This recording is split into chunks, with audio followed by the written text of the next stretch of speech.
Hello and welcome to Anatomy of Us, a show dedicated to bringing real help to real couples. I'm your host, Melanie Studley. What's up, guys? My name is Seth Studley. I'm a licensed marriage and family therapist, and together we are high-performance marriage coaches. We are cutting through the bullcrap and creating a movement of happy, healthy, badass couples all over the world. Let's go! What's up, guys? We're going to take a quick break to talk about coaching. Go to anatomyofus.com/coaching. Are you sick of the same old bullshit? You're doing the same thing over and over and over. You're not having sex with your partner. You're not feeling fulfilled in your job. You're not feeling connected to your kids. We've been there and we know how to fix it. That's right. We know how you feel and we did something about it. Go to anatomyofus.com/coaching. You're going to get on a call with us to see how coaching will change your life, because I promise you it will change. We meet weekly. You get a detailed action plan after each session. And when you dive in, when you decide you're going to take the island, I'm burning the boats, stuff happens. So head over to anatomyofus.com/coaching to apply today. It is going to kick your ass and you're going to love every second of it. Go to anatomyofus.com/coaching. Can't wait to hop on a call with you. Let's do this.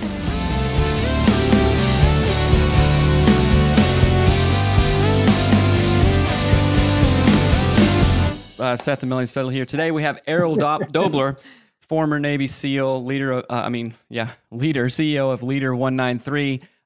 You've been on the show before, probably about 2 years ago, and there was a conversation that was great. And now you're back to even add supplemental stuff to that former conversation we had. What's going on with you? First of all, it's good to see you, man. I just get pumped up, like, hanging out with dudes like you. So I'm like, yeah, let's go. Let's go.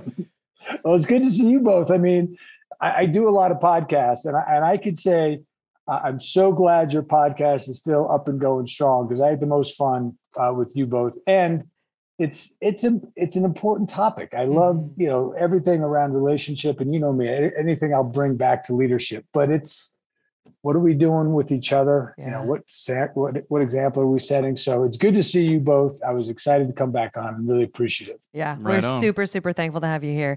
I have to do this funny thing. I told Seth, I got to do a funny thing before we start, because it just cracked me up.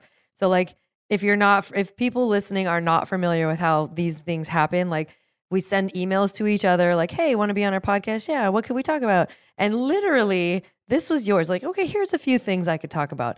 My life as a Navy SEAL. My life as an FBI special agent working terrorism investigations around the world, as well as Russian organized crime and violent street gangs. Oh, okay, hold on. That's not it. My Afghanistan combat experience. Okay, well, what else? Like, you have the most amount. And I read like 2 of the 100 things, like the Wim Hof method, your traumatic brain injury. It's just, I'm so excited to talk to you about all of these things. And you're just really, really rad. Like, you're an author, you do the process, art, and science of leadership. You are rad. Can I make you blush? Rock on, sister. I'll give you 5 minutes to stop. Yeah, there you go. 5 minutes. Keep on talking. Right. But before we were officially started the show, we talked about you discovering that you had a traumatic brain injury and how it played a part in your book. So just take us on that journey. I want to hear all of it. I will. So the book, like I mentioned, we're going to come out with a second edition of the book to include that traumatic brain injury stuff. Because as I opened the book initially, it was like, look, I'm coming out. I'm going to tell you all the bad things I did, and that's it. You can, make me a real human being. And I was on Mark Divine's podcast, Unbeatable Mind, and he's a great guy. He's a former SEAL, super successful guy, and we were just kind of talking about the injuries that I had suffered in the SEAL teams. And then that was really right after that, just a string of bad decisions that I was so ashamed of. And I kind of left the SEAL teams with my head between my legs. And he goes, Errol, he goes, you smashed your head in a massive way twice. He goes, maybe that had something to do with your decision-making process. I had never considered that. And I went to my wife and I was like, Mark said the strangest thing. And I explained what he said. And she was like, with a combination of love and sarcasm, you think? But I didn't know, all right, well, what do I do with that? I had no idea. Fast forward, we move out to Colorado. I'm literally at a dinner party, like it's 1975, right? Somebody's having a cocktail party. And I get invited and we meet this doctor who's talking about this work he's doing with traumatic brain injury. It's a non-pharmaceutical treatment, and how he's excited to really help veterans. And also we're out here in Colorado, snowboarders and the skiers, it's just it's impacting everybody. So just to stay engaged in the conversation, I shared the 2 injuries that I had in the SEAL teams. One was we were doing what's called military operations in an urban terrain. That's just basically fighting in the city, going house to house to house. And it was at night, and I was the second person through the door. The first guy went to the right. I went straight ahead, and there was no floor. So I took about a 10 to 12 foot header onto concrete. Wow. Back in those days, and it's not good or bad. It's just what it was, right? It was like, hey, you okay? Can we keep training? It's like, yeah, we'll go to the hospital after this is over and get stitched up. And the next one, we were on deployment, and we got tasked with doing a ship takedown, right? There's a big cargo ship, going somewhere it wasn't supposed to be going and had stuff on it wasn't supposed to have. So they called us, said, you got to take it down. And that's basically, we sneak up on that big ship in our little boats, throw a caving ladder 30 feet up, climb up before they even know we're there, and take over the ship, and then call in for the cavalry. Well, when I got just up to pull myself over, I know it was 30 feet because the caving ladder was totally extended, and that's the length of the caving ladder. The guy at the bottom got thrown because the sea state was so heavy, and I heard whack as I was literally just about to pull myself over, and I knew exactly what happened. What happened is the guy at the bottom holding it got thrown. He let go of the ladder, and the boat was at the crest of the wave, and they were about 10 to 12 feet. The ladder hooked, so now it's hard pointed in 2 places. So when the boat came down, the caving ladder shattered, and I went 30 feet into the boat. Now there's we could spend an hour talking about what goes through your mind when that happens. But that said, those were the 2 major injuries. So I shared those stories with the doc, and basically just to be like, hey, I hit my head a couple of times, and good luck. The folks need it, and anything I can do, which I don't know what I can possibly do for you. Seems like you got it. Let me know. And he says, well, Errol, what happened to you? And I said, well, Doc, I just told you what happened to me. I had 2 falls, the whole thing. He goes, no, what happened after? So going back, after I got injured, I got medically discharged. I had a bunch of other injuries, but I kind of looked the way I do now, right? It was a little weird. And so they're saying, well, we don't even know what to do with you. You look fine. And I said, I go, look, you told me to come here. I didn't ask to come here, right? And I said, I don't know if my arms are going to heal or not. I said, frankly, I don't really care. I said, these headaches, they won't stop. And they just won't stop. And nobody's talking about these headaches. They dismissed it. And I vowed that day, walking out of there, I would never talk about my injuries again. And for the better part of 20 years, I didn't, because I just wasn't going to be made to feel that way, right? So now, fast forward 20 plus years, I got a doc who's trying to help people. And I think to myself, well, if I can't talk about it now, who am I, right? Right. So I said, well, doc, I said, I don't really sleep. I haven't had a full night's sleep in as long as I can remember. And I said, I get moody. And I said, I really struggle with my emotions. And sometimes I fly off the handle for things I shouldn't. But sometimes I don't get angry at things I should. I said, sometimes I have trouble handling happiness and joy. I overreact to those things. I said, I just have so little control. And I said, so, that's what's happened. And I said, but, what's done is done.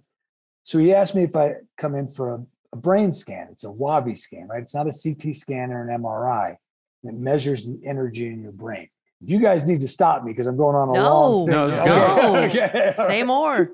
So I go in, but the night before I'm supposed to go in, me and my wife are out here. We're having a glass of wine, looking at the beautiful Colorado sky. And I said, I don't think I'm going to go. And she goes, okay, well, whatever you want, but why not? And I said, well, what happens if there's nothing wrong with me? What happens if he doesn't find anything? What happens if I'm just a raging dick? And she's like, well, first of all, you're not. Okay. But she goes, but what happens if there is something wrong with you? And so I said, all right, I'll go. And so I went, he does the WAVI scan, spits out the results immediately. And the doc says, well, we've got something really interesting here. He goes, okay, you see this blue around your brain? I said, yeah, because it's mostly blue. He's like, right. This indicates that part of your brain is dormant. It's not working. And he goes, that is classic traumatic brain injury. You've got a severe case of traumatic brain injury. And he goes, what's more, that's the part of your brain that regulates your emotional responses. So I could have left there, right? I was like, I was injured and I didn't know it. And that's why I struggled with these emotions so much. So he goes, well, I'm not done. He goes, you see these two sine waves in perfect sync? I said, yeah. He goes, that's your heart wave and your brain wave. They're in perfect sync. And he goes, we see that with people who are very meditative and reflective. So I shared some of my meditative and reflective practices, right? Mostly around the Wim Hof method. And he goes, okay, that makes sense. And then he says, and you see this red part in the brain. I said, I see it. He goes, the red indicates that your brain is in the perfect alpha state. He goes, it means you're alert, but calm, aware, ready to act. And I'm like, all right, I'm awesome. He goes, no, you're not getting it. I said, I think I get it. I understand everything you're saying. He goes, but you're not putting it together. He goes, your brain being in the perfect alpha state. He goes, your heart and brain wave in perfect sync is completely inconsistent with your inability to process emotions. He said, Errol, at best, you should be in a very dark place in your life. He goes, more realistically, you should be one of those 22 veterans a year that's committing suicide. And that was heavy, right? So he goes, explain to me, and we're going to get to why I wanted to talk about this, right? It's, people find it to be an interesting story, but there's real applicability, I think, to what you all are doing on the podcast. He said, walk me through this health process you do and your leadership process. Because I had explained to him, in that conversation, the leadership process. I said, what I do, and now this is how I work my business. I believe that every challenge is the same. And I said, I reflected on my life and when things went right and when things went wrong, whether it was professionally or personally. And I said, there was the same formula every time when things went right. There was a trigger, right, that sparked an emotion, but I was aware of the emotion every time. And because I was aware of the emotion, I was aware of the intuitive act that I had typically based on that emotion, right? I just was able to go, wow, when I'm angry, I lash out, whatever it was. I said, and then what I was able to do is say, okay, given now this understanding of where I am in this current situation, what behavior do I need to bring to bear? Whatever it is, patience, indifference, anger, whatever, it could be anything, right? And then I said, and then I always made a plan, right? I used my planning process from the SEAL teams. And I said, so whatever it was, I identified what I wanted to accomplish, the actions I was going to take, what happens if something went wrong. And I said, I do that every time I walk into a room. And he goes, every time you walk into a room? And I go, every time. And he goes, that sounds exhausting. And I said, it's exhausting. I said, I can't even tell you how exhausting it is, but the alternative isn't acceptable. So then I started explaining the Wim Hof method, which, I haven't been doing consciously as long, but I've been doing it for a long time now. And I explained to him the breathing technique, and it's a very unique breathing technique. And basically what it does is it resets the system, right? So any inflammation that you're carrying due to stress, it gets washed from the system, and now you get to start from ground zero. And it's the same thing with the ice bath, right? And I get to practice my awareness of my emotions, right? I have to practice that all the time, and I have to practice behaviors. And there's no better way to practice identifying your emotions than getting into an ice bath, right? Because you're going to have an emotion like this is the worst thing in the world, whatever it is. And so I said, so it allows me to practice my process. I said, but it also allows me to be clear-headed, to constantly be thinking about my process, right? So I'm not, so, that's kind of my story. Now, the good news is, right? So he goes, well, look, Errol, this thing you just did saved your life. There's no other way around it. your leadership process that you put together and the Wim Hof method in the wellness absolutely saved your life. And so fast forward, we do some of the treatment, which the initial treatment was literally intranasal insulin dripped into your nose to your brain. It gives the brain energy. And meanwhile, we're giving all these people these pharmaceutical drugs that they're getting hooked on.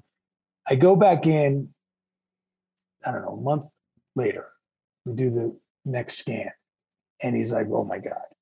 He goes, do you see the blue? I said, not really. He goes, right. It's almost gone because your brain is literally healing. He says, you see, in the first scan, you've got like 2 megahertz of energy in this part of your brain. And in this one, you've got like 30 megahertz of energy. I go, yeah. He goes, I've never seen any recovery like this quickly. And I said, well, what do you attribute that to? He goes, well, I attribute it to the same thing that saved your life. He goes, this process you go through and the Wim Hof method. He goes, your body, mind, spirit, everything about you was so primed to get better. All we needed to do was give your brain one small catalyst and it exploded with energy. Wow. So I'll stop there. We can kind of, but there's, then there's stuff I want to share about my kids and my wife, which I think will be really applicable, but that's kind of the story. And so, so I hope that makes you happy and feel good. It's a little bit of a depressing story. No, you can't talk. I'm talking. You're going to talk. So what I'm secretly listening, not secretly, I'm clearly, obviously listening with some really key things in my own life that when you sent that in the email, I was like, oh my gosh, traumatic brain injury. I need to talk about this for 2 reasons. One, my dad, when he was like 17 or something, or 19, had a traumatic brain injury. He was working on a car and his younger brother accidentally knocked the jack out from under the car. And the car fell on his head and like bounced off of his head, right? So he had part of his prefrontal cortex is gone, like that is gone. But he's super successful. You'd never know if you met him. But we look at it now and we think, man, that's like a huge deal that he is missing a part of his brain. He was in the hospital forever. So that was my dad's experience and I'm his kid. So then the other part of that too is I don't even know if I've talked to you about this. I've had 2 experiences. One, when I was a kid, I fell off of a super high deck, like really super high. I landed on a log and my spleen exploded all over. And like, that could be a thing where there's a brain injury there. I don't know. But then literally the next year when I was 10, got into a car accident with a car that had no seatbelts. And it was like a 70s. What was that? It was a Nova. And it had metal. And we like just got annihilated in this car. No seatbelts. Like my sister's forehead broke the windshield. Like it was brutal. And the more I think about traumatic brain injury, I'm like, do I have that? Like I've never even thought about it. And then I feel like what you're saying about the process that you have to create for yourself, I'm like, oh, dude, I do that all the time. Like I have to. So when I heard your story, that part of that really is exciting to me to hear more. Like what you were saying, like tell me about how it's impacted everything. Like what did that nasal insulin, whatever you just said, do for you? Tell us all about it. Yeah. Well, I'll tell you, but just to kind of piggyback on what you said, as I started sharing this story with this brain scan, everybody has the same reaction. It's like, well, I want one of those, right? Because and it's almost like I feel like everybody in the world should have one of these things, and let you know what you've got going on. So I remember when I first started Wim Hof method, it was maybe back in 2016 or 17, I can't remember, and I was going through the process to be certified, right?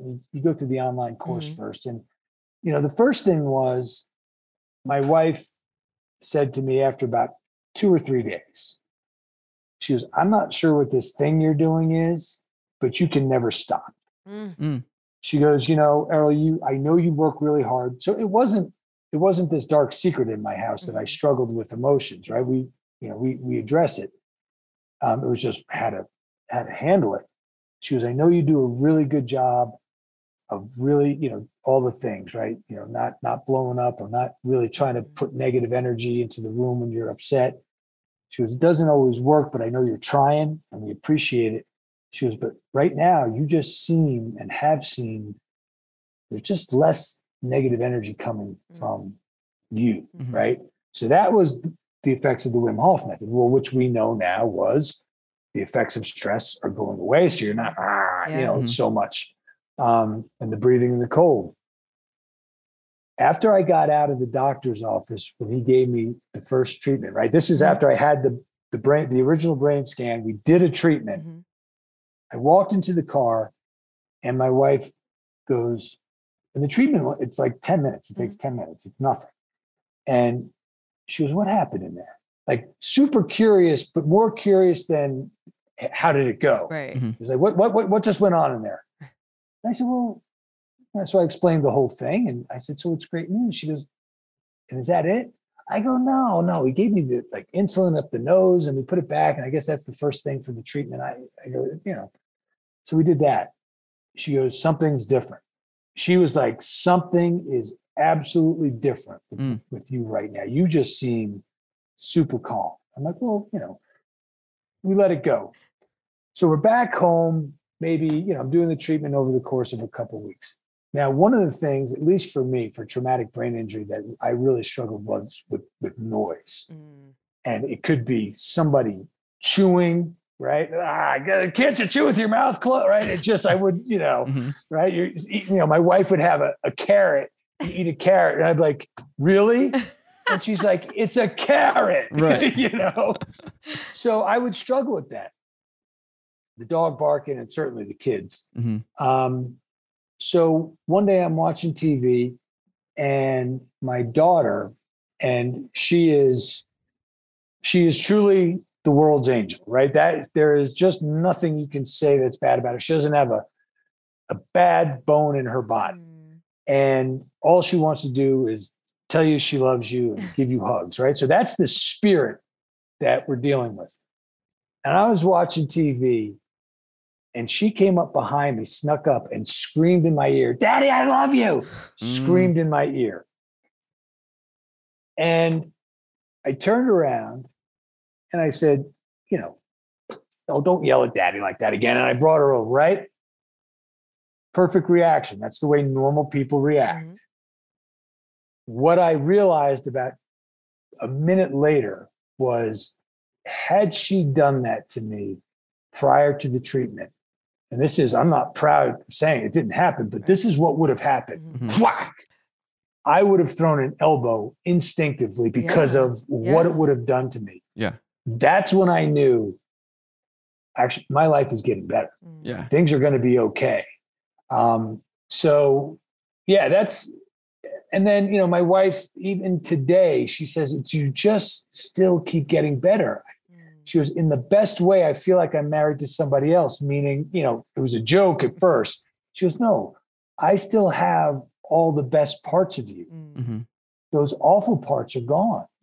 And she goes, and your ability now to you don't struggle with recognizing emotion and doing a quick change to where you want to be. It's like, it's seamless now. And it is, because now it doesn't take as much work. And I did all that practice, made it a habit. Now it's not the struggle. So the whole thing has made my life better.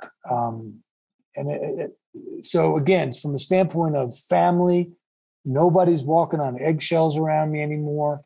I'm happier, and so the point I make to try to add value to your audience is, these are still the things I did to save my life are things everybody could do. Right? Forget about the insulin in the brain. I'm not telling you, not everybody needs it. Most people might, though. Right? Yeah, so, I definitely do. Right? It's like he's talking about me right now with the sound and the carrot.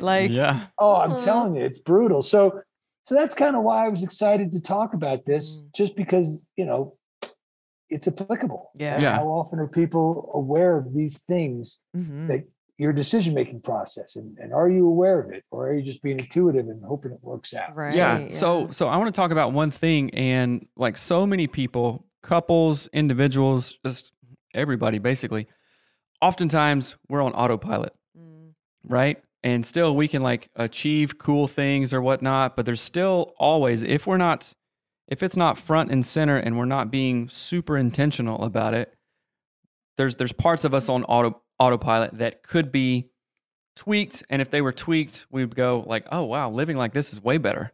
Right. Yeah. And a lot of people just go, it's kind of like the Matrix, you know, red pill, blue pill. Sometimes we're just zombied out. Some of us haven't seen that movie.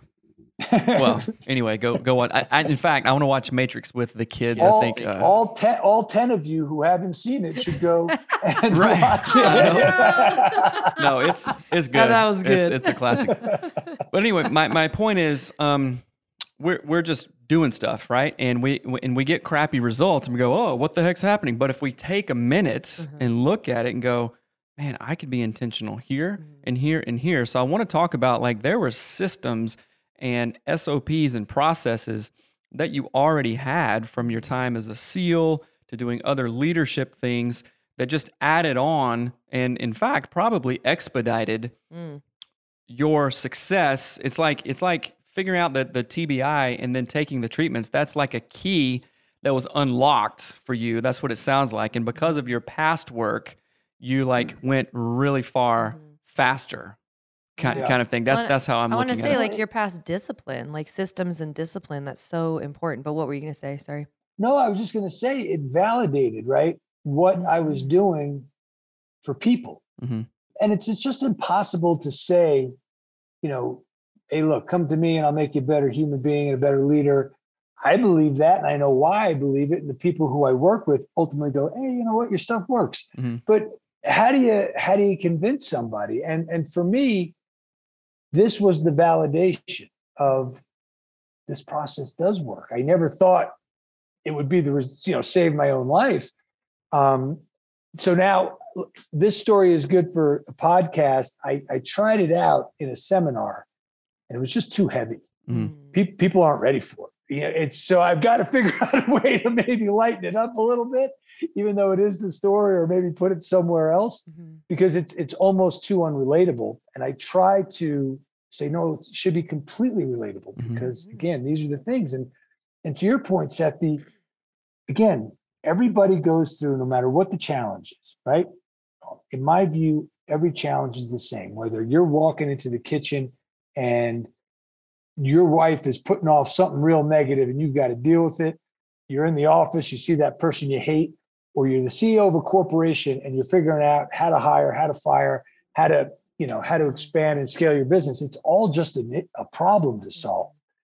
And again, intuitively, we all do the same thing. There's a trigger, there's an emotion, there's an established behavior you fall back on.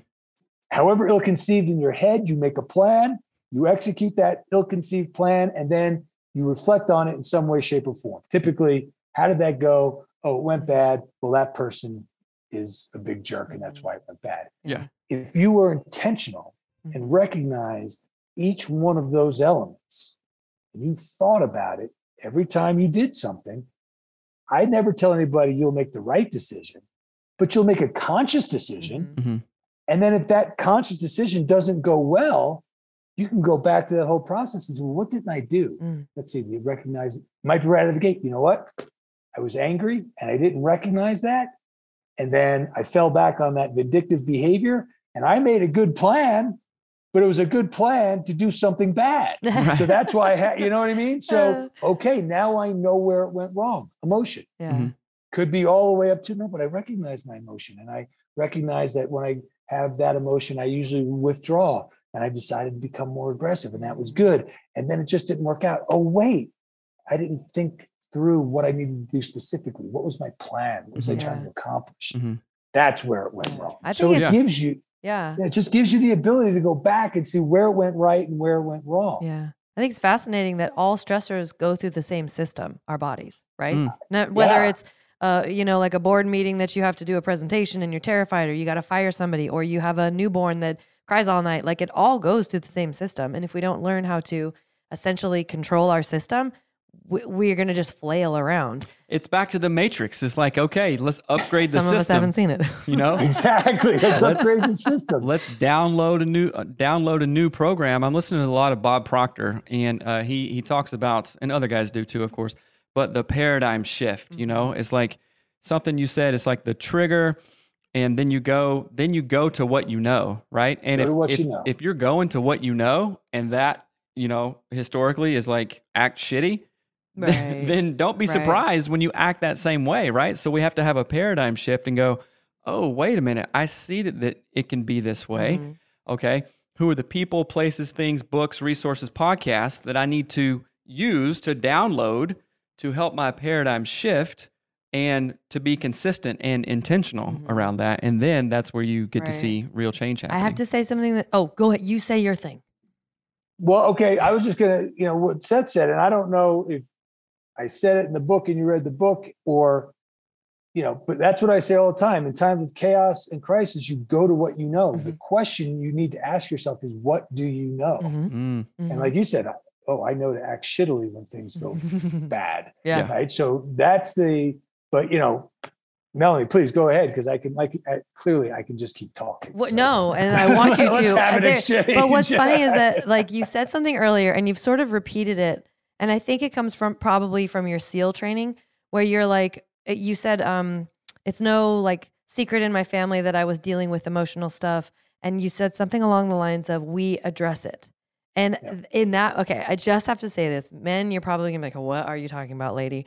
But I guarantee you that when you said that line, because I had like a visceral response to you said, it's no secret that I deal with emotional stuff and we address it. I was like, that's the sexiest thing I've heard. Like, I know that sounds weird, and I hope, and I'm married to him, so I hope this is not weird. But I was like, that if every man understood the power of like, oh no, we just address it. Like and you keep saying, oh yeah, well I break it down and I do this as if it's like second nature and everyone does that. So maybe you don't know, Errol. Not everyone does that. No, I know not everybody does it. It's why I have a job. But I'll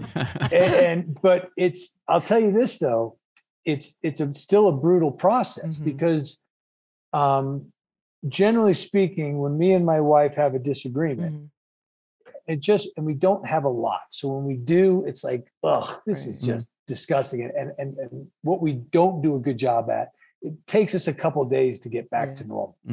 Whether we're trying or not, it's like, she's upset and then I get upset because she, the whole thing. But what I do is I go through the process, right? Now I'm on the reflection part. All right, what happened? This thing happened. There was a trigger. I got pissed. And then I just got lazy and reacted. I didn't think about what the proper response was supposed to be. I didn't make a plan. I just And then I wasn't man enough when I saw it spiraling out of control to go, time out. Let me reset that. That's every single time. And then I just get more and more angry at myself when I look at the same thing. And then you've got to go, sorry, that was my fault. This happened. I shouldn't have reacted that way. I am upset, but that was crap. Right. Look, that's the right thing to do. That's what I think men should do. That doesn't mean that it's over, okay? Because now she's absorbed it and she's now got to go through her process. And now I've got to go through a whole new thing. Like, come on, I just apologized. Can't we move on? And the answer is no. Right. We'll move on when she's now gone through her process. Right. Exactly. And it's not easy. That's why people don't do it, because it's super hard. It's super embarrassing. You get super frustrated with yourself because you keep making the same mistake over and over again. But what I found for me anyway is I get so sick and tired of apologizing.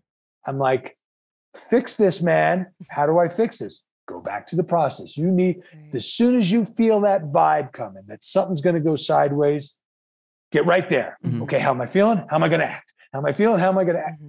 And that works a little bit, but it's still mistakes.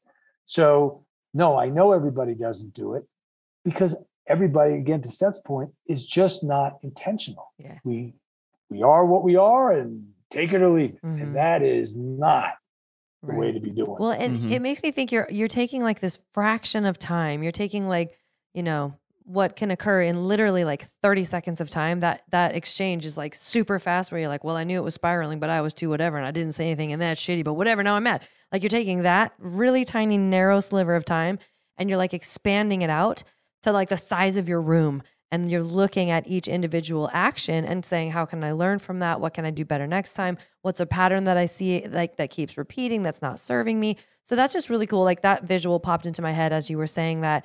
And then one question I had too is, what would you say for folks, like, especially do you do the Wim Hof method? Like this is a good kind of tying together of all of these things. Yep. To do cold exposure, which I have loads of questions about because I don't do it.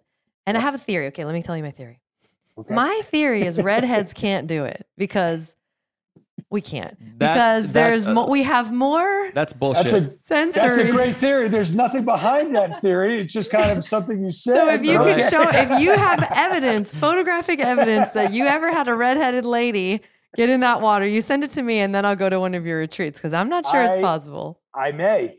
As a matter of fact. Oh, dang it. I actually might have, okay, I can pull that out. Yeah. Because I have a secret thing where I'm like, that's the thing I need to challenge myself with next, but I really don't want to. But I do, but I don't. But hold on. No, I'm going to tell him the funny story. So I do cold exposure and I've been doing it. So I want to talk about that, for a while. Yeah. And so I was like, Melanie, you got to do this. And she's like, I just don't want to be wet. So we got a giant garage, like huge trash bag. She got in the trash bag and then got in my 100-gallon galvanized tub. No, don't look ashamed. Don't be disappointed. And got in in me. the thing. I took pictures of it. It's so funny. I don't even understand. Yeah. It's just an excuse. It's just like, I don't know. But what I was going to say is that the frustration, you're really helping people build their frustration tolerance in any setting. And that's like basically all your professions have ever been. How can I tolerate this thing?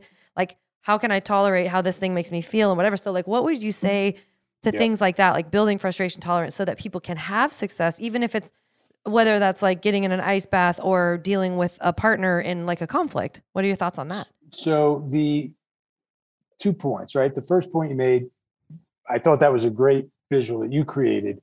Yes, I can take a sliver of time and I can make it fill the room. Mm-hmm. And it's like, well, Errol, how do you do that? Right? Well, because you were a Navy SEAL. No. Because I practice it constantly. Mm-hmm. It is now a habit. And unbeknownst to me, I was doing it for a really long time. Just when I started Leader 193, I had to break down, okay, what do I believe from a leadership perspective? Mm-hmm. Okay, I've done some cool things. I've also done some pretty crappy things. Let's compare and contrast. Holy shit, this is what I did every time I went through this process. Now I formalize it. And lo and behold, even for somebody like me, who developed it, I still had to be more intentional about it because you can't make those adjustments if you're not intentional. So that's the first thing, right? It sounds easy, but it's not. And you have to keep doing it. How do you get better at doing it? Well, like we talked about at the beginning, recognizing your emotions is hard to do because we just don't do it all the time. So how do you practice that? And how do you practice it without real consequences? Well, if your intention before you get into the ice bath is to recognize and call out the emotions you're having, you're practicing. It is a way to practice the start of this process with no consequence. Okay. What's the next part? What is my intuitive behavior, right? This is part of my process, recognizing that. Great. You get good at recognizing your emotions before you get into the ice bath. Now recognize what you're doing. Okay, I'm about to get into the ice bath and I'm super pissed that I'm doing this because I hate it. Those are my emotions. And now you find yourself walking around in circles and going, you know what? I think I've got to check my nail clipper. I got to clip my nails, right? You realize now you're doing things to procrastinate. You've just found out some things you do. I'll bet you can find out when you look in your life in the past, wow, when things got hard, I started to procrastinate. Shoot, this thing works. How do I want to behave? I need to act with more assertiveness when I recognize fear. How do you practice that? When your intention now, because you've recognized some things about yourself, your new intention say, I'm going to be assertive and I'm going to get in. Boom, there I go. You practice it without consequence. I don't recommend you practice your assertiveness on your boss for the first time, right? Like, hey, asshole, you're not going to treat me like that anymore. I'm not recommending that. You use the cold. Same thing with planning, right? Go through the elements of the planning process, practice it. Once you're in the ice bath, all that is controlled chaos. And when you learn to get through that, not by going, I got to muscle through this. This is the worst thing. when you learn to go through it and go, okay, this is bad, not a big deal. What do I focus on? I focus on my breath, because I know that when we focus on just one thing, not a million things at the same time, this is the worst. How much longer do I have to stay in? Why are my hands so cold? I can't wait to get out. You're not gonna survive. You're gonna do one of those. When you go, yeah, it's all bad. Focus on my breath. Focus on my breath. What's meditation? When your mind moves away from your breath, bring it back, right? Focus on my breath. Wow, this is really cold. I got to get out of here. Wait, nope, focus on my breath. Now you're practicing meditation in real world stuff. So one of the stories I tell when I do my Wim Hof seminars is, right, I've got this background of combat and all these things, and I never really had a problem with it. I didn't. Some people do, and some people can get through it a little easier. And I always felt fortunate. So one day I'm sitting at a coffee shop before a meeting. This is way back in 2016 or 2017, right when I first started Wim Hof Method. And I'm reading a book. I think it was called Leaders Eat Last by Simon Sinek. Right? It's a good book. And it starts off with this story of a guy named Johnny Bravo, who was a fighter pilot. And it just talks about one of the things that he had gone through. He was in this area and he was supporting these special operations soldiers. And I'm like, oh, well, I can relate to that. And he describes this canyon they went into. And on either side, the canyons had to be, hundreds of feet high.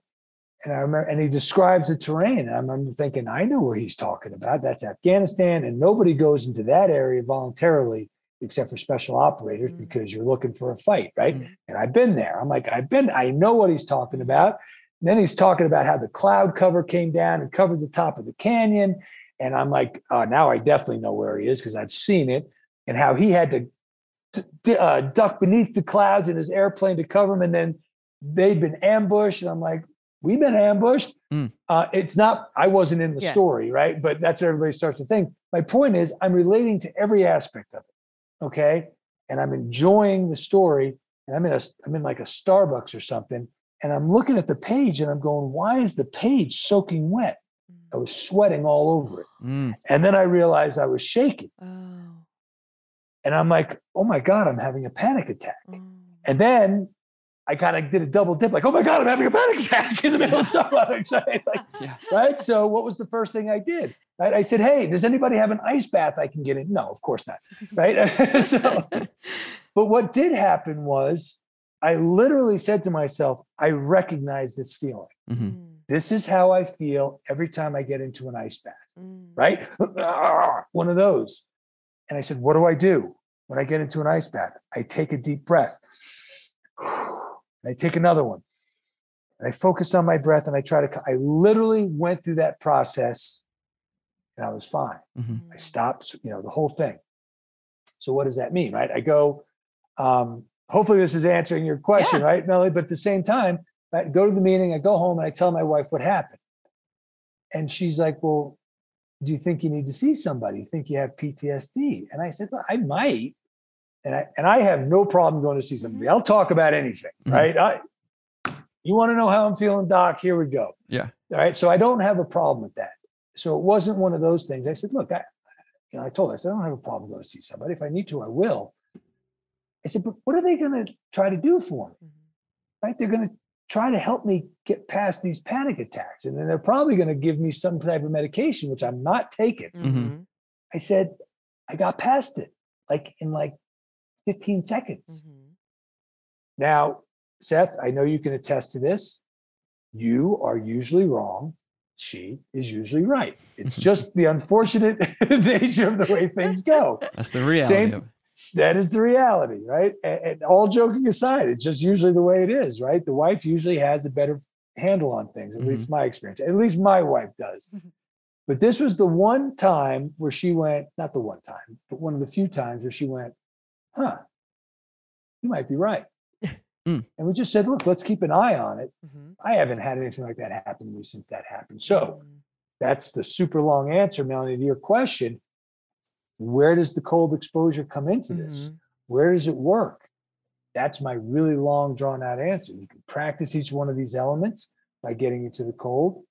When it hits you, the panic, you now know how to get past it calmly, quickly, without drama, right? And then what's more, again, like we talked about earlier, when you do this cold exposure, it allows you the clarity, because this is also part of the thing that kind of resets your nervous system, right? It shoots you go to that fight or flight response, you get calm, then you go to the rest and digest. That's exercising your nervous system. That gets rid of the inflammation.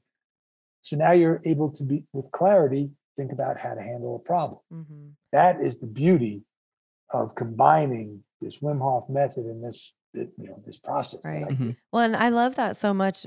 And I will say, like, all the things you just said, unless you're a redhead. So, like, it does this, unless you're a redhead, you just can't. Yeah. Nice try. Simply can't. But what I love about the cold exposure is you either are going to do it or you're not. You're either doing it or you're not doing it. There's no in between. And that's what I think I often get, not frustrated is not the right word, but when we work with clients and I'm like, okay, your work right now is to stay calm while you walk through whatever the issue is, the communication thing, whatever happened.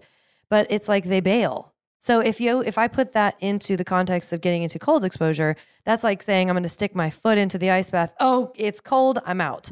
Well, if it's cold and you're out, then you haven't done the work. Like there's no gray in that. And that's what I really love about it, is that it's so practical. Like, I'm either doing it or I'm not.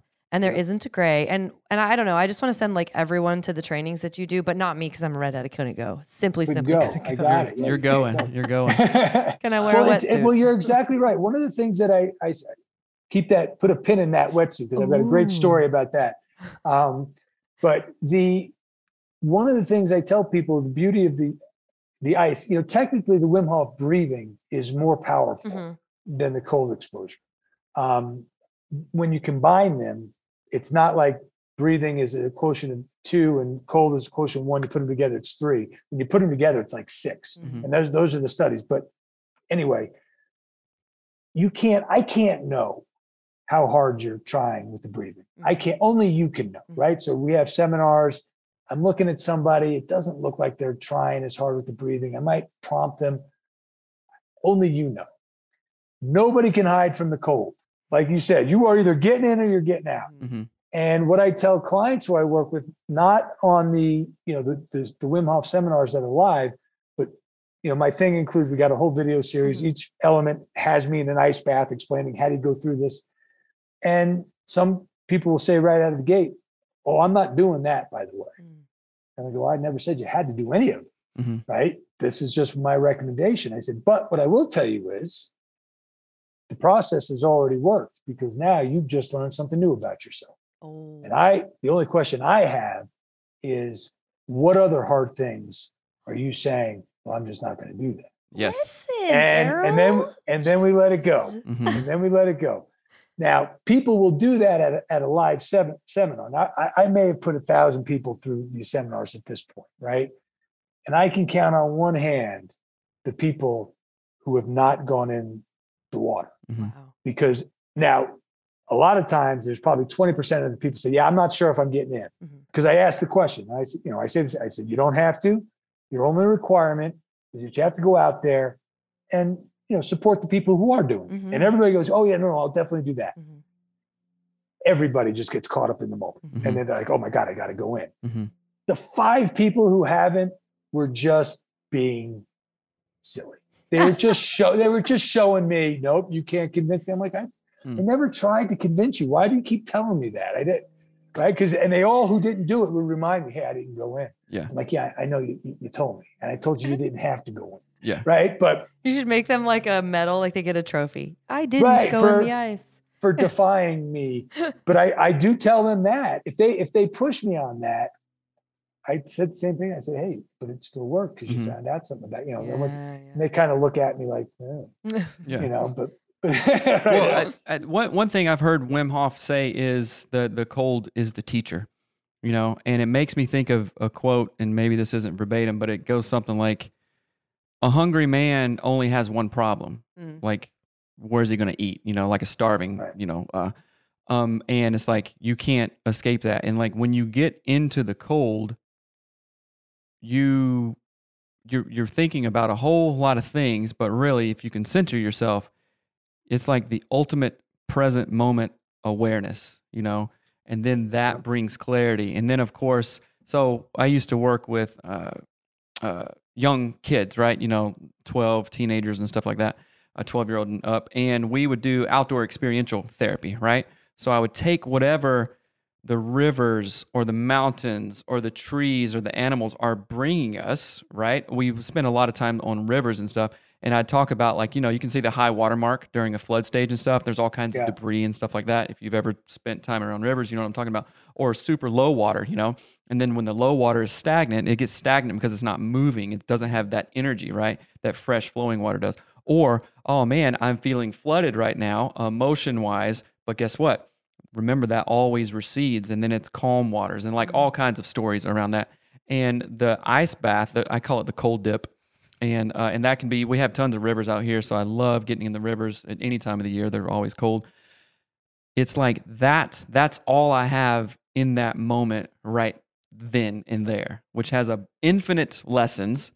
But one thing that I really appreciate about that is, boom, it like brings you back, you know, like especially like entrepreneur-minded people or like all these things, kids, this, that, meetings, clients, all this stuff. It's like, oh, wait a minute, the only thing I have right now is I am in this river or ice cold bath, and I have that and my breath, and then it's like it just brings you back to center. It's like it calibrates.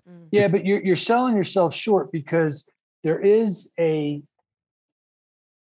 New Year's the psychopaths go run and do the cold plunge, right? The polar bear, yeah, the polar bear plunge, right? And I always make a point in my things, that is not what we're doing, Right. Mm-hmm. right? We are not, right? The whole thing, you know, because there's a difference, right? If you get into the cold and you go, you're still going to get the physiological benefits, which we can talk about a little bit because it's important, especially post-COVID. Mm-hmm. You're still going to get them. You're still going to get the benefits. What I have to remind people is that is not what we're doing. Okay. The benefits, the physiological benefits are going to be the side piece. We're working on all the things you just said, in the moment, presence, breath. So I say you're selling yourself short because no, not everybody who goes into the cold does that. Yeah. A lot of people say, I think the cold's good for me. Okay, good. I feel great. Yeah. That's better than not doing it. So your thing about, when I do it, it's all this. No, that not everybody does it that way. So give yourself a little bit of credit. Yeah. You know? He does it every day. Yeah. But that's the beauty of it, right? The ability to recognize, again, it's meditation, right? People think meditation, okay, I'm supposed to sit down, cross my legs, put my thumb and forefinger together, and I'm supposed to feel like I'm floating, right? Oh, it doesn't work. I don't know how to meditate. No, meditation, as you well know, I'm sure, is simply, from the Tibetan definition, an awareness of where your mind is, right? That's it.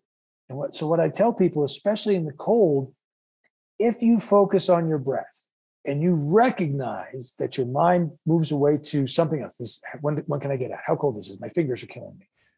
But if you do it every time and you still bring it back to your breath because you recognized it, in the span of the 1 minute you're in there, if your mind wandered 100 times, but you brought it back 100 times, welcome to it. You just meditated, right, in the best possible way.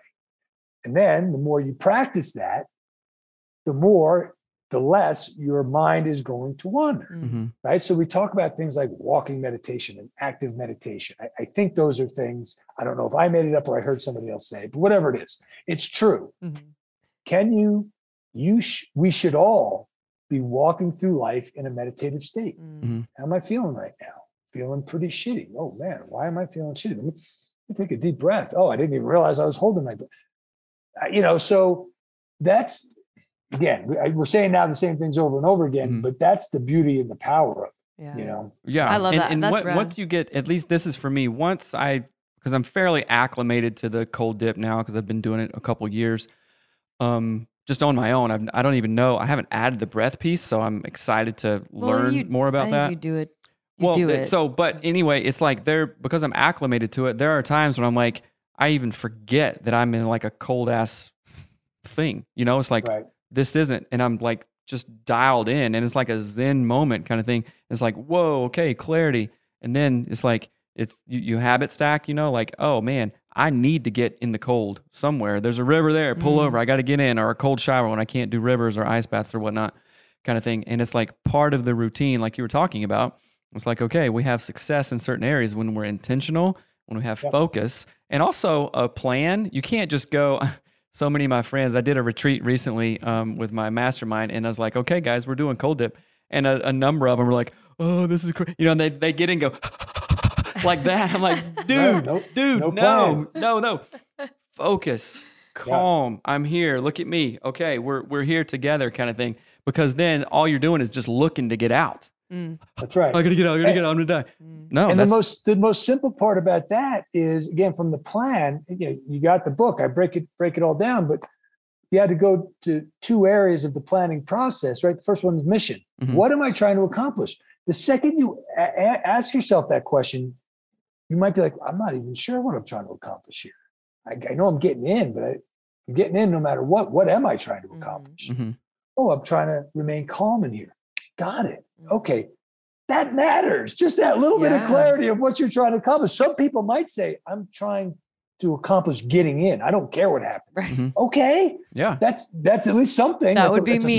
Starting somewhere. Yeah. And then contingencies. What happens if you get out before you, or you get halfway in and bail? What will you do? And I've seen the best parts about the seminars when I do cold exposure is the people who get in and are like, nope, I'm out. Right? You can't stop them. Right? They've made up their mind. You just let them go. And I can probably count. There's probably like 10 people who've done that. 9 of them got back in, redid it. Right? It's just the most powerful thing. But anyway, I digress on that. Can I just change gears before I forget the wetsuit? Yeah, no, okay, I've been waiting to I gotta hear it. Okay. What is it? So we were doing a seminar, and as a joke, when I put out the email to everybody what to wear, I always say, look, you can wear whatever you want in the ice bath, whatever makes you comfortable. You don't have to have a bathing suit if you're shy or whatever. You can have on a long sleeve shirt and something, leggings, whatever it is. And I said, and then I thought I made a joke. Like, I don't recommend a wetsuit, but if you feel like that's where you need to be, that's okay. So sure enough, and it was just, we got done with the breathing. I said, all right, everybody get going. And this lady, and she was so thin, right? That, not unhealthily thin, but just very little body fat. And she was like, okay, so I can go put on my wetsuit. And I'm not sure, I'm like, I don't know if she's messing with me. And I'm like, yeah, go ahead. I said, it's time to go get your stuff in. And I'm like, there's no way. She came out in a wetsuit. And then I waited. Like, okay, is she going to start laughing? I said, all right, is everybody ready to go? I didn't respond, right? I didn't, because I just wanted, and we all started walking out. I said, okay, look. Okay. I said, you're not kidding, are you? She said, you said we could wear a wetsuit. I was like, oh my God. So I said, okay. I said, do what you want. I promised you that. I said, but why don't we try it without the wetsuit first? Why don't we, put on your leggings, right? Whatever it was. Because she had, she was a yoga person. She had the leggings, the whole thing during the breathing. I go, just wear that. She goes, oh, okay. So I won't go in with the wetsuit. All right, you're right. She unzips the wetsuit. She goes, let's go. Like, I was like, oh my God, where's your bathing suit? She wasn't completely naked, but she had like the skippiest bathing suit. I'm like, you went from your wetsuit to this? Anyway, she made it, but she was going to go in a wetsuit. I think that story is funny, but she was going to go into a wetsuit. Oh, that is funny. Or a trash bag, like somebody I know. Or a trash bag. I don't know how much the trash bag would have worked, but I honestly, I hate being wet afterwards. It's like when you're cold and you're wet, you can't dry off. Is that Errol? Is that my set her straight? No. All right, Candace. Like, is it my traumatic brain injury that tells me when you're cold and you're wet, you can't be dry? Well, I don't think so. So a long time ago, you might have been right, but there's this amazing new invention called the towel. listen. Okay. You take a towel, you wipe it off, you get yourself warm. Don't you sass me. right. But I will say, one of you said, I think you said like the cold is your teacher, or that's like something Wim Hof says. Mm-hmm. And before, actually, you had already said it, but you were talking about like your intention. Are you going to get in and whatever? And I literally thought this: the cold is my enemy. I thought that in my head as you were talking through things, and I'm like, oh wait, no, Seth just said the cold is your teacher. Because how can your teacher not be for you? It's not your enemy. Right. It's But it's an the ally. amount, you have no idea the amount of things I haven't done because of cold. Like I don't even tell you, because it's like, oh, I'm not doing that. I'll be cold. It's a real growth point for you. And Errol has made me feel convicted. But it is a growth point, because again, the cold will be your teacher. You can't hide from it. So your thought process, right? I'm guessing you're a pretty positive person because of the work you all do, but just think about the negative implications of that thought process, right? And then my response to you would be, what else are you declaring your enemy in your life that you're not even realizing it? Now you are inhibiting future growth, right? And again, that's not a shot. That's a real moment. Yeah. And so what do I work on? How do I get better at not seeing things that I hate and now declaring it my enemy? Well, you just try something. You say, and your mind isn't going to believe it at first, but you've got to start somewhere. Right. There's the cold. I hate it, but I think it can help me. That's a start. Right? Yeah. I'm going to let it try to help me. I'm going to show some courage, right? You're now thinking about different behaviors and thought processes around stress, right? And I think for you, that'll be a really powerful reflection moment for you. Like, what else am I saying? Oh yeah. When you said that, it immediately was like, oh, I might cry. Like I just that brought a thing up. Like that's real. And I think I should put that on my vision board of like, because I think I don't want to be the type of person that has a thing that holds me back. Like even if it's just an ice bath. Like I don't want to be the person that goes, I can do all the things. Oh, but that. Because then except that, and that's only a metaphor, because that's a fear-based thing. It has nothing to do with the ice. Right. It has everything to do with with an emotion. Right. Again, that's why the cold is so beautiful, because it will elicit that emotion. Yeah. And what is your intuitive response to that emotion? Nope. Run away. Run away. Yeah. Run away. So I'm pretty sure you don't do that with everything. No.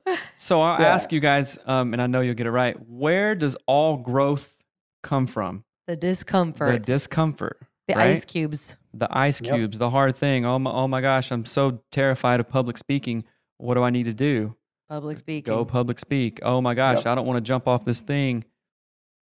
Make the leap. We have a teenager, and this summer was like the summer of like river time, and he would send me videos of him jumping off, 30-foot train trestles. I'm like, hell yeah, that's awesome, I mean, in a safe way, And so it's like all growth comes in discomfort. So I am typically always looking for, okay, where can I grow? What is going to be uncomfortable? Because I know that I can learn stuff from that. Mostly, sometimes maybe I'm not only feeling if you've got that mindset around recognizing that discomfort as an area that, wow, that is an inhibitor for me.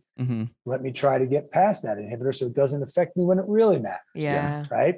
Look, at the end of the day, getting into an ice bath doesn't matter, except how that fear and emotion affects other parts of your life. Yeah. And all of a sudden it matters a lot. Yeah. I know we dabbled with, and maybe I shouldn't, you can always cut this out, but I just, the therapy you give couples, we had talked about like, what a perfect marriage, having them come, learn this process, get cold, and then talk about all the things with the experts. There is a 3-day retreat in this thing. No doubt. Right. And if we don't address it after this call, then shame on us. Now, maybe it won't work, but I think, if you've got couples and you're always trying to find new and exciting ways to add value to them, I think. Hey, absolutely. Well, I know that we were talking about that stuff. I think the first time that you were on, I'm like, hey, there could be something here. Let's keep on talking. And I know, and I want to be respectful of your time as well. No, I'm good, but yeah. But I know that you're having a retreat in Colorado in November. Tell Is us it for redheads? It is for redheads. In wetsuits. So what we've done, and it as you well know, it takes a long time to get your legs under you when you do this type of work. And Leader 193 is finally at a stage where we can open up a retreat to people and have them sign up. I'm not going to lie to you. We tried a couple times the last few years, and didn't work out. We had to, all right, we're not ready, obviously. Mm-hmm. This is we're ready. So it's November 11th through the 13th. We've already got it half filled. I didn't think anybody would be signed up by now. It's still August. Yeah. But it's about 30 miles outside of Aspen, up in the mountains. Ooh. Log cabins on a river. The whole thing, right? The spiritual element of it. Mm-hmm. And what this concept is leadership and wellness. We're going to talk about my process. We're going to talk about the Wim Hof method. We're going to do all that stuff. We're going to put it together, right? It's going to be super powerful, right? There's going to be yoga, but not for yoga's sake, right? We're going to apply certain principles to that, right? There's going to be all the Wim Hof stuff you do. We're going to reintroduce people to journaling, the power of journaling, right? That has somehow gotten to be like a flaky thing to do, whereas all the research tells you it's the most amazing thing. Mm-hmm. Anyway, so the theme is going to be anything I ever do is going to have those two themes. This is just super straightforward, right? Leadership and wellness. Mm-hmm. Boom, the combination. Let's talk about it. Let's do it. Let's make changes. It can be anything. We're playing with my partner, in Leader 193 is a guy I worked with at the FBI. He does coaching for me now, and he's a jiu-jitsu black belt. And I was like, why don't we just have leadership, wellness, and jiu-jitsu? Because jiu-jitsu can teach you so much about yourself, right? Mm-hmm. If you can barely spell jiu-jitsu, if you're a black belt, come, because you're going to be able to learn these principles, the cold, the breathing, and then we'll practice it on the mat. Same thing for marriages, right?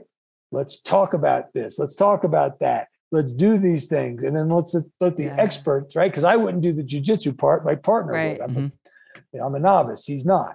So you hand that over to him. So anyway, I think. Yeah. Here's what we need to do. We need to make it a documentary, because this is going to be a journey for moi, this lady. Is going to go on a journey when we do this, because like I said, my initial thought is that's my enemy. Mm-hmm. That is my enemy. And okay. So I know that you had in our previous talks, I was like, oh snap, this looks awesome. And I was already thinking, okay, I need to go to that. And then I was also thinking of like bringing some mastermind dudes to it too. I'm like, okay, this could be a thing. But now I'm thinking of it differently. I'm like, can I go to the leadership one too? Or it's for men and women, right? Yeah. It's for men, of course. Yeah. So we need to go to that. I'm going to check the calendar, and hopefully I'll bring other dudes with me too. But like, if anything, for you and I, like all this stuff, because I'll have to GoPro this is our all alley. Of it, unless it's this not is our allowed. lane. And again, I don't know if this is the appropriate for the podcast. Say but people are listening, right? Oh, yeah. Say it. But the in all seriousness, when you say this is a journey for me, and then you'll apply it to your trade, because that's my vision. Like, I want everybody to apply this to whatever specific trade they have. If you guys come, bring a camera crew.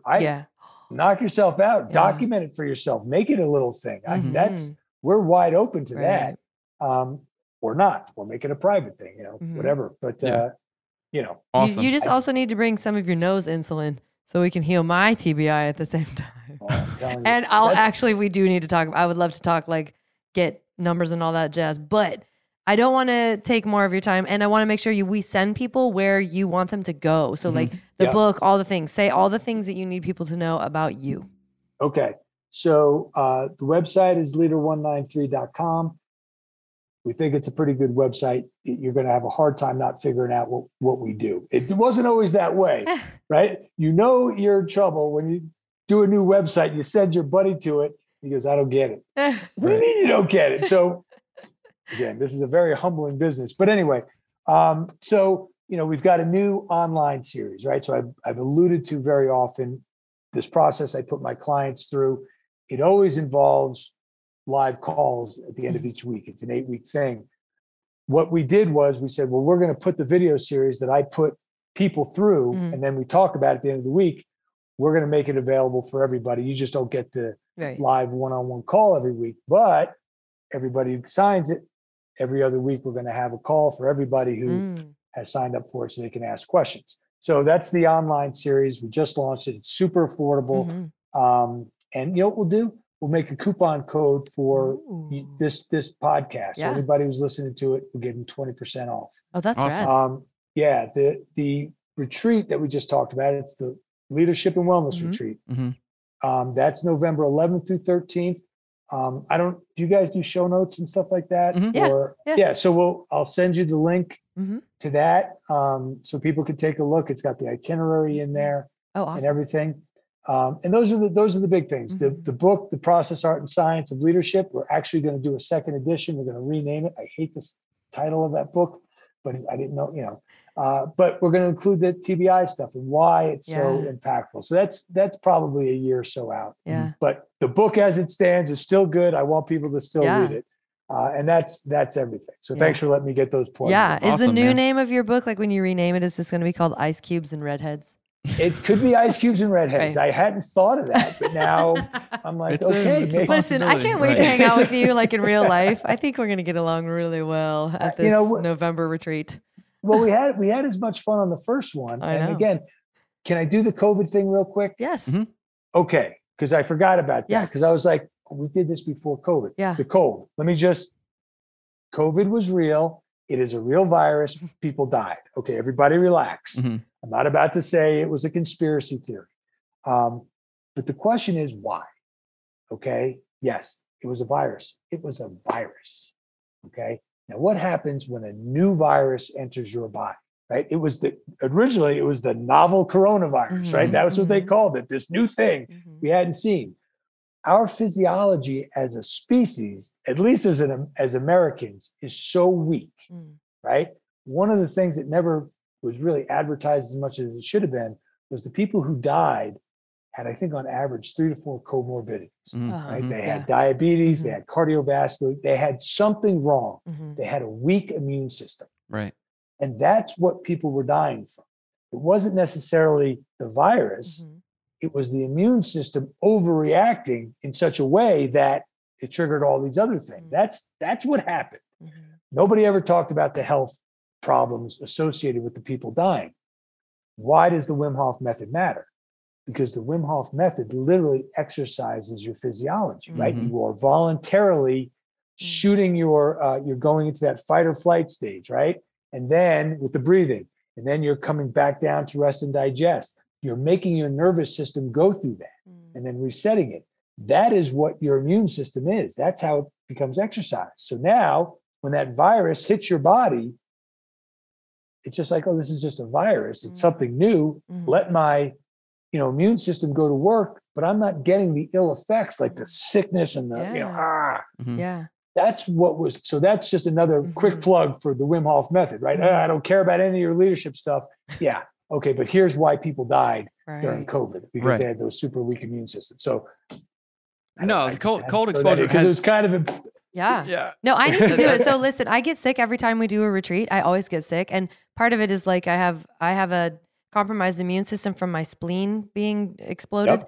But also I don't do anything about it. And I'm feeling very convicted and have for quite a while of like, I should probably do cold exposure like as a therapy for my immune system. Like it will re-strengthen a compromised immune system. That was the basis for what those were the initial findings for the studies. Wim Hof doesn't do anything anymore without a team of scientists finding it. So all of these claims I've just made are all on scientific peer-reviewed papers on the Wim Hof site. These are now, these are now facts. And one thing I love about it is like whenever I can go back to like nature or ancient wisdom kind of thing, it's like people have been doing this stuff forever, right? Forever. I mean, it's crazy. And like the more I can do that kind of thing, I feel alive, right? So get my Errol's advice new to book, you, Ice Cubes and Redheads. Ice Cubes and Redheads. But my just jumping right in, I want you to like kind of build yourself up a little bit. I know. It's going to be a journey. I'm excited, man. So Errol,